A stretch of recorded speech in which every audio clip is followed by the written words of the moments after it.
오늘의 10분 말씀.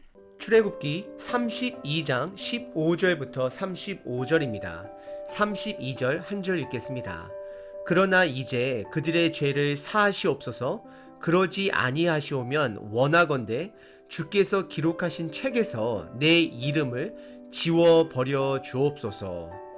출애굽기 32장 전반부에서는 하나님께서 모세를 시내산 아래로 내려 보내셨습니다. 그 이유는 이스라엘 백성들의 죄를 해결하기 위함이었습니다. 모세는 이미 마음속으로 이스라엘 백성들의 우상 숭배의 상황을 어느 정도 예상하고 내려가고 있는 길이었습니다. 오늘 본문을 통해서 우리들이 놓치지 말아야 할 부분은 죄를 해결하시는 분은 결국 하나님이시라는 것입니다. 우리들이 스스로 우리들의 죄를 해결할 수 없음을 오늘 본문은 말하고 있습니다. 비록 모세가 시내산에 내려가 그들을 향해 다가가고 있지만 모세에게는 그들의 죄를 해결할 수 있는 능력이 없음을 보여주십니다. 오늘 본문은 크게 두 부분으로 나눌 수 있습니다. 첫 번째는 모세를 통한 심판, 두 번째는 모세의 두 번째 중재입니다. 첫 번째 부분은 15절서부터 29절까지 모세를 통해 심판을 하십니다. 15절에 모세는 시내산에서 두 손에 두 돌판을 가지고 내려가고 있습니다. 그리고 성경은 각 두 돌판 양면에, 즉 총 4면에 하나님의 십계명이 앞뒤로 적혀 있음을 말씀해 주십니다. 그리고 많은 학자들이 이 십계명의 두 돌판을 큰 사이즈로 보고 있지만 저는 현실적으로 80세가 넘은 모세를 위해 적당한 돌 사이즈를 하나님께서 선택하시고 십계명을 앞뒤로 촘촘하게 적어주셨을 것이다 생각합니다. 이것은 하나님과 이스라엘 백성 사이의 언약의 상징이 되는 것입니다. 그리고 이 돌은 언약 상자에 들어갈 하나님과의 계약 증서였습니다. 그리고 16절에 이 말씀은 하나님께서 친히 써주신 것임을 다시 한번 강조하십니다. 그래서 우리는 이 십계명의 말씀을 오늘날에도 구속력이 있는 지켜야 하는 말씀으로 보셔야 하는 것입니다. 왜냐하면 이 십계명은 하나님에 대한 사람들의 말이 아니라 사람에 대한 하나님의 말씀이기 때문입니다. 다시 한번 말씀드리면 십계명은 하나님에 대한 사람의 말이 아니라 사람에 대한 하나님의 말씀이기 때문입니다. 그리고 17절에 여호수아가 나이 든 모세를 보필했던 것을 확인하실 수 있습니다. 출애굽기 24장에 보시면 여호수아를 도우미로 표현하며 시내산에 모세와 함께 올라간 것을 확인하실 수 있습니다. 이들은 지금 함께 내려오는데 요란한 소리를 듣게 됩니다. 특별히 여호수아는 군인이었습니다. 그래서 그는 이 소리를 전쟁 소리로 착각을 하게 됩니다. 하지만 모세가 18절에 이것은 승전가도 아니요 패하여 부르짖는 소리도 아니다라고 말을 합니다. 그리고 그것은 노래하는 소리다라고 말을 합니다. 그리고 19절에 진영에 가까이 가보니 모세가 생각했던 것보다 이들의 우상 숭배 상황이 더 심각했었습니다. 이들은 그들이 만든 소 우상을 중심으로 춤추고 소 우는 소리를 내고 소의 형상을 따라 노래를 하고 있었을 것이었습니다. 이들의 행동은 외설에 가까울 정도로 추잡한 잔치였습니다. 이들은 얼마 전만 해도 홍해의 구원 사건을 통해 하나님을 찬양했던 자들이었습니다. 하지만 지금 이들은 우상 숭배에 빠져 정신을 잃어버리고 춤추고 노래를 부를 정도로 흠뻑 우상 숭배에 빠져 있게 되는 것입니다. 우리들도 정신을 못 차리면 이렇게 세상에 빠져 지낼 수 있다라는 것입니다. 모세는 19절에 그 돌판을 아래로 던져 깨트려 버리게 됩니다. 우리는 여기서 모세의 이 분노가 정당한 행동인가를 살펴볼 필요가 있습니다.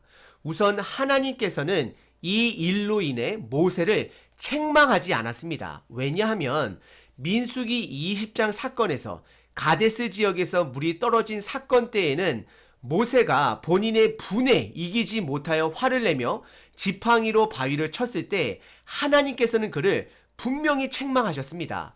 왜냐하면 그의 분노는 지극히 개인적인 분노였기 때문입니다. 하지만 오늘 본문 19절에 보시게 되면 모세가 그들의 우상 숭배의 모습을 보고 크게 노하였다라고 성경은 설명합니다. 모세는 죄에 대한 거룩한 분노를 드러낸 것이었습니다. 그리고 모세가 돌판을 던져 깨트려 버린 것은 상징적 의미가 있습니다. 이스라엘 백성들의 우상 숭배로 인해 하나님과의 언약이 이미 깨져버린 것을 상징적으로 보여주고 있는 것입니다. 그리고 모세는 20절에 그들이 만든 송아지를 가져다가 가루로 만들어 물에 뿌려 이스라엘 자손들에게 다 마시게 합니다. 이것 또한 모세가 왜 이렇게 명령했는지는 성경에서 말씀하고 있지는 않습니다. 다만 짐작하는 것은 우리들의 죄성이 불쑥불쑥 우리들도 모르게 나오는 것처럼 모세는 그들 삶 속에 다시 나올 수 있는 그들의 우상의 잔재들을 완전히 없애버리고자 했었을 것이었습니다. 그리고 이어서 모세는 아론의 죄를 묻게 됩니다. 21절서부터 24절입니다.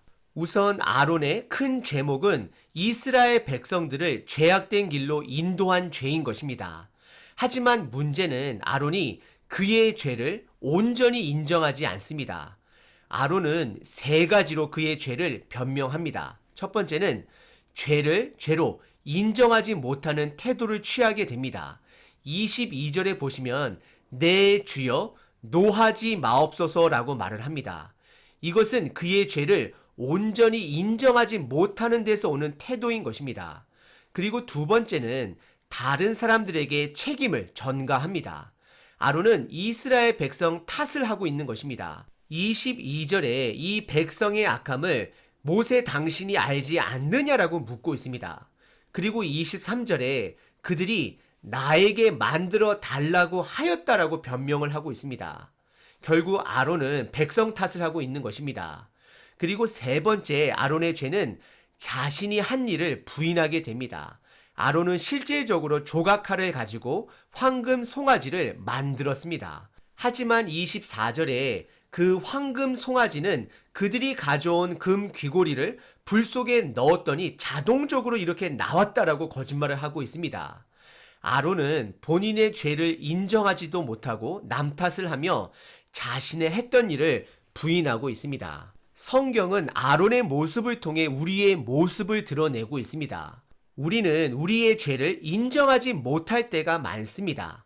하지만 성경에 보시게 되면 다윗은 본인의 죄를 인정할 줄 아는 자였기 때문에 하나님께서 그를 인정하셨습니다.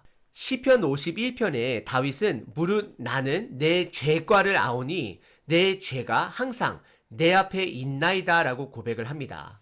그리고 예수님이 제자들에게 말씀하신 돌아온 탕자의 비유에서는 누가복음 15장 21절에 돌아온 그 막내 아들이 이르되 내가 하늘과 아버지께 죄를 지었사오니 지금부터는 아버지의 아들이라 일컬음을 감당하지 못하나이다 라고 고백을 합니다.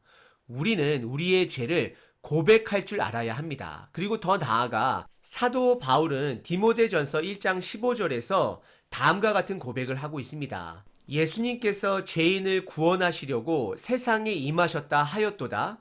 죄인 중에 내가 괴순이라 하고 본인의 죄악됨을 고백합니다. 우리는 죄를 고백해야 합니다. 인정해야 합니다.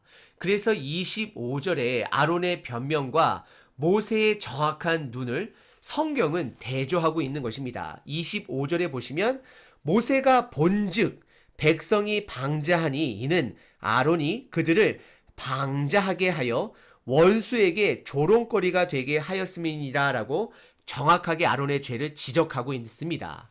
그리고 모세는 27절에 여호와께서 이렇게 말씀하셨다 말하며 이스라엘 백성들에게 기회를 주게 됩니다.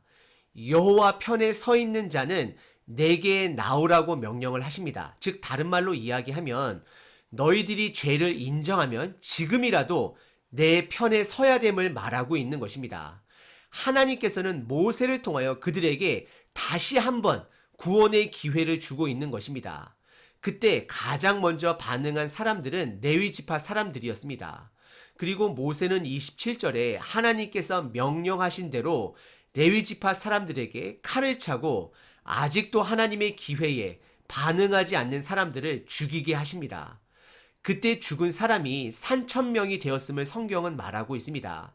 3,000이라는 숫자는 많은 숫자이기도 하지만 이스라엘 인구 전체에 비하면 1%가 안 되는 숫자이기도 합니다. 그래서 다른 각도로 보게 되면 하나님의 은혜로 구원받은 사람들의 숫자가 더 많았음을 볼 수 있기도 합니다.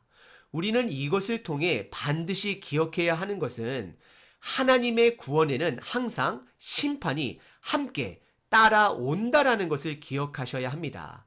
그래서 예수님께서 이 땅에 두 번째 오시는 그 재림의 날에는 구원과 심판이 함께 오늘 본문에서 묵상한 것과 같이 동일하게 이루어짐을 기억하셔야 합니다.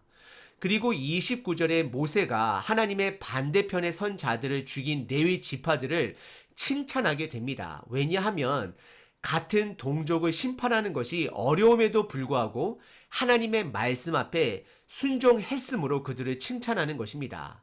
오늘 본문의 첫 번째 부분은 모세를 통한 하나님의 심판을 우리들에게 보여주고 있습니다. 그리고 오늘 본문의 두 번째 부분은 30절서부터 35절까지 모세의 두 번째 중재 내용을 다루고 있습니다. 모세의 첫 번째 중재는 32장 초반부에 모세가 하나님의 성품을 근거로 용서를 구했습니다. 그리고 30절의 시작이 이튿날 모세가 백성에게 이르되라고 시작을 합니다. 이것은 3,000명의 숫자가 죽임을 당한 심판 그 다음 날인 것입니다. 아마도 모세는 밤새 여러 가지를 고민했을 것입니다. 인간의 관점에서는 죄를 다루었지만 하나님의 입장에서는 아직도 그들이 하나님 진노 가운데 있다라는 것을 모세는 어느 누구보다도 더 잘 알고 있었습니다. 우리는 기억해야 합니다. 모세는 40일 동안 성막 제작 과정을 통해 어느 누구보다도 속죄의 역할이 중요한 것을 알았던 자였습니다. 그래서 30절에 모세는 일어나자마자 백성들에게 한 말이 너희가 큰 죄를 범하였도다. 내가 이제 여호와께로 올라가노니 혹 너희를 위하여 속죄가 될까 하노다라고 말을 합니다. 사실 모세는 현재 본인이 이스라엘 백성을 대신하여 죽을 각오를 하고 올라가는 것입니다. 그리고 신명기 9장에 보시게 되면 모세가 지금 40일을 주야로 금식했었음을 확인하실 수가 있습니다. 그리고 모세는 32절에 이스라엘 백성의 죄를 사해달라 하나님께 간청하며 본인의 이름을 생명책에서 하나님의 생명책에서 지워달라 간청을 합니다. 우리는 여기서 모세가 40일 동안 시내산에서 하나님께 함께하면서 성막 짓는 방법과 제사법을 통해 성장한 모세를 확인할 수 있습니다. 하지만 하나님의 답은 33절에 누구든지 범죄한 자는 내 책에서 그를 지워버린다 말씀하십니다. 즉 모세의 너가 죽는다 할지라도 그들을 대신하여 속죄한다 할지라도 너는 자격이 되지 않음을 말씀하고 있는 것입니다. 모세는 죄인입니다. 비록 그의 마음은 귀한 것이지만 그는 그런 자격이 되지 못함을 하나님은 말씀하고 있는 것입니다. 그리고 하나님께서는 34절에 모세에게 두 가지를 말씀하십니다. 먼저 내가 지시한 땅으로 이스라엘 백성들을 데리고 가라. 그럼 천사가 너희들을 인도할 것이다 라고 말을 하고 있습니다. 여기에 더 자세하게 관련된 이야기는 33장에서 살펴볼 수 있습니다. 오늘 본문의 두 번째 부분은 모세의 두 번째 중재 내용이었습니다. 모세는 40일 동안 성막의 제사법을 이해하고 속죄 제사를 이해했습니다. 그래서 그들 대신 이스라엘 백성들 대신 본인이 죽게 되면 그들의 죄가 사해진다 생각했던 것이었습니다. 모세는 정말로 멋진 리더입니다. 하지만 아무리 멋진 리더라 할지라도 죄인으로서 남들의 죄를 해결할 수 있는 능력은 없었던 것이었습니다. 결국 오늘 본문은 우리 인간의 죄는 우리 인간들이 해결할 수 없음을 너무나도 잘 보여주고 있습니다. 그래서 하나님께서는 우리들에게 예수님을 보내주신 것이고 성령님을 보내주신 것입니다. 그래서 예수님 이후 성령님 시대에 사는 저와 여러분들은 우리들이 느끼던 느끼지 못하던 그 엄청난 복음의 특권을 누리고 살아가고 있다는 사실을 반드시 기억하시길 바랍니다.